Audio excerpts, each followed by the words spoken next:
البنات لاباس عليكم؟ كنتمنى تكونوا بخير وعلى خير، تكونوا 5 كيف العاده، ودائما الطاقه الايجابيه نجيبوها من عندنا باش نبداو النهار الزوين.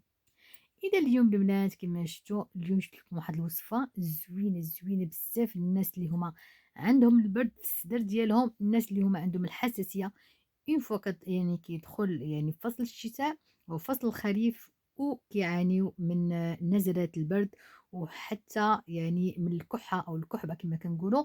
فهذا المشروب صراحة يعني عن تجربة شخصية، لمدة 15 يوم ما يبقاش يدور بك البرد صراحة. هاد المكونين يعني لا يعلى عليهما. إذا بقاو معايا باش نشوفوا شنو هما هاد المكونين وشنو هما الفوائد ديالهم وعلاش غنديرهم في هذه الوصفه. اذا بقاو معايا ما تزبيوش. اذا البنات بالنسبه للمكون الاول اللي عندنا فهو النافع او بذور الشمر. صراحه هاد النافع او البذور الشمر فهو عنده واحد الفوائد كتيره على جسم الانسان. كما كتشوفوا هو هذا الشكل ديالو، فالطعم ديالو حلو والرائحه ديالو زوينه بزاف.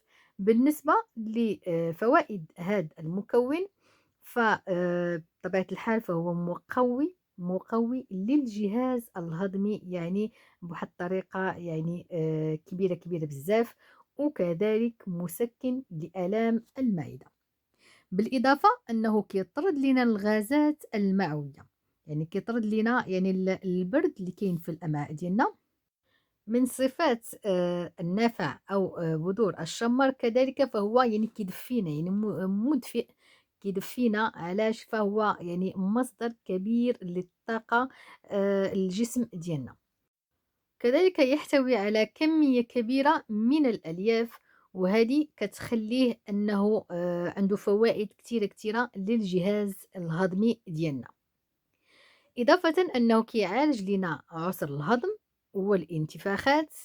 كذلك كنستعملوه كما كتعرفوا كنستعملوه في وقت البرد، يعني وقت فصل الشتاء، يعني في بداية الخريف وفصل الشتاء. فكنستعملوا يعني هاد البذرة بزاف لأنه كما قلت لكم فهي كتدفي الجسم ديالنا وكتعطيه واحد الطاقة. وبالنسبة هاد البذور يعني النافع بحال كنستعملوه في الخبز، كنستعملوه يعني في الحلويات، في أي حاجة كنستعملوه، كنستعملوه في الحشوة، كنستعملوه في أي وجبة أو في السلطات. فهو فين ما حطيتيه يعني كيدير يعني واحد الضوء ديالو فعال على الجسم ديالنا. وحتى أنه أي ماكلة كتحط فيها النافع يعني ما كتقولش بأن واحد دير واحد الإضافة اللي هي ماشي لائقة لهاد الطبق. بالعكس، أي طبق كنحطو فيه النافع إلا وهو يعني كيعطينا واحد النكهة أخرى، لأنه كما قلت لكم فالمذاق ديالو حلو، وكذلك الريحة ديالو زوينة بزاف. إذا كما قلت لكم فحنا كنستعملوه وقت البرد، يعني في وقت الخريف، في فصل الخريف فصل الشتاء، ملي كتكون يعني الالتهابات يعني في الجهاز التنفسي ديالنا. وبطبيعة الحال يعني ملي كنقولوا حنايا الصدر ديالنا يعني عمر، يعني خاصنا نفرغوا هذاك الشيء اللي في الصدر ديالنا، خاصنا نخرجوا هذاك البرد اللي كاين في الصدر ديالنا. فالنافع أو بذور الشمر عندها واحد الدور كبير في هذه النقطة بالذات. يعني كتحيد لينا يعني كل ما يعني ضاف لينا في الصدر ديالنا في وقت البرد، وخصوصا يعني الناس اللي عندهم الكحة اللي هي كتخرج بصعوبة. فهو يعني كيساعدنا أننا كنخرجوا كل ما عندنا في الصدر ديالنا من البرد. ومن الفوائد يعني أيضا يعني كتيرة على المرأة المرضع، لأن هاد المادة أو هاد المكون أو هاد البذرة ديال النافع أو بذور الشمر يعني عندها واحد الفوائد كتيرة كما قلت لك. فهي يعني تدير كمية كتيرة من الحليب يعني عند المرضع. كذلك نظرا لاحتوائه على كمية كبيرة ديال الدهنيات مفيدة للجسم ديالنا في فصل الشتاء ووقت البرد. يعني مثلا يعني كنقدروا نستعملوه مع السلطات كما قلت لكم ومع الشربات، وكذلك يقوي جهاز المناعة. وبالنسبة للمكون الثاني اللي هو القرنفل الذي لا يقل قيمة على المكون الأول، فهو كذلك عنده فوائد كتيرة القرنفل فهو مخفض يعني من الدرجة الأولى من مستوى السكر في الدم ديالنا، وكيخفض لنا يعني من ضغط الدم المرتفع. كذلك كما كنعرفوا فهو مسكن لآلام اللثة والأسنان، كذلك فهو طارد لغازات البطن، وكذلك فهو يعني كينقي لنا يعني يعني الصدر ديالنا من هذاك البرد اللي كاين، يعني عنده نفس الخصائص اللي كاينه في النافع وبذور الشمر.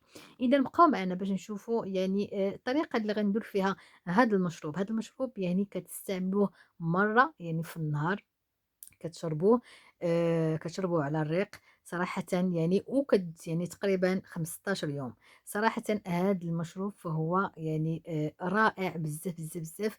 إلا داومتوا عليه فالبرد ما غاديش يضر بصحتكم نهائيًا. إذا البنات بقاو معايا باش نشوفوا هاد المشروب كيفاش غادي نستعملوه. بالنسبة لهاد المشروب فحنا يعني كنشربوه مرة في النهار لمدة 15 يوم. صراحةً إلا داومتوا عليه فهو كيعطيكم واحد يعني النتيجة يعني مرضية، وبالنسبة للبرد ما غاديش يدور بكم، لأن بذور الشمر أو النافع والقرنفل عندهم واحد فعالية على الجسم ديالنا. إذا بقاو معنا باش نشوفوا الطريقة كيفاش نستعملوا أو كيفاش نحضروا هاد المكونين أو هاد المشروب. إذا البنات بالنسبة للطريقة غادي ناخدو كأس وغنديروا فيه 10 حبات قرنفل. بالنسبة للكأس فحنا كناخدو الكأس اللي كنشربوا فيه الشاي أو كأس العنبة كما كنسميو، وغنزيدوه ملعقة صغيرة من نافع أو بذور الشمر.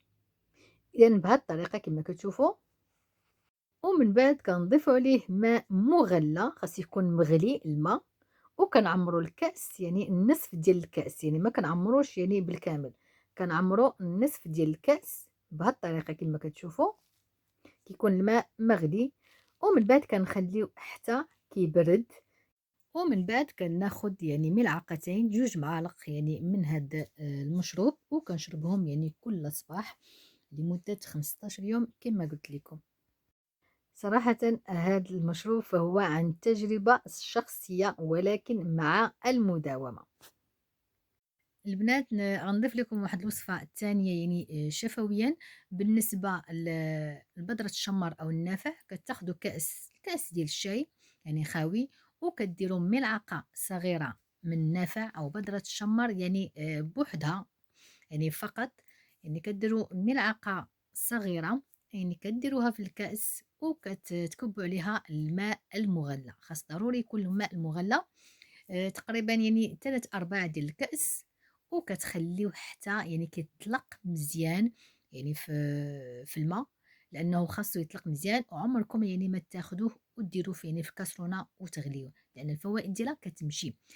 كفاية أنكم كديروا الكأس وكديروا فيه النافع وكتكبوا عليه الماء المغلى فقط، كتخليو هذاك الماء حتى هو يعني كيبرد، يعني حتى كيولي دافي يعني قابل للشرب، وكتشربوه بالصحة والراحة إن شاء الله. إذا البنات كما شفتوا الوصفة ديالنا صراحة زوينة زوينة بزاف وفعالة على الجسم ديالنا. كنتمنى أن يكون هذا الفيديو نال الإعجاب ديالكم، وكنتمنى الناس اللي أول مرة يدخلوا على قناة نسا في بوتي إي كويزين ما تبخلوش عليا بلي لايك بلي كومونتير، وما تنساوش يعني الضغط على رن الجرس باش يوصلكم أي جديد ديال القناة. وكنبغي نشكر جميع المتتبعين والمتتبعات ديال القناة، والناس اللي ما كيبخلوش عليا بلي كومونتير زوينين. كنتمنى انكم تبقوا يعني داعمين هاد القناة، وكنبغي نشكركم على كل التعليقات الزوينة اللي نتوما كتبارطاجيوها معايا وما كتبخلوش عليا بها. كنشكركم على لي لايك، وكنشكركم على ضغط الجرس بالنسبة للناس اللي هما كيدخلوا عندي جدادين، وكنقول لهم مرحبا والف مرحبا. ودائما دائما بقاو دعموا هاد القناة باش دائما يعني نجيب لكم الجديد يعني في عالم الطبخ والجمال. وما بقى لي غير نقول لكم تهلاو في راسكم، راه البرد يعني الداخل، تهلاو في راسكم بالوصفات الطبيعية. السلام عليكم.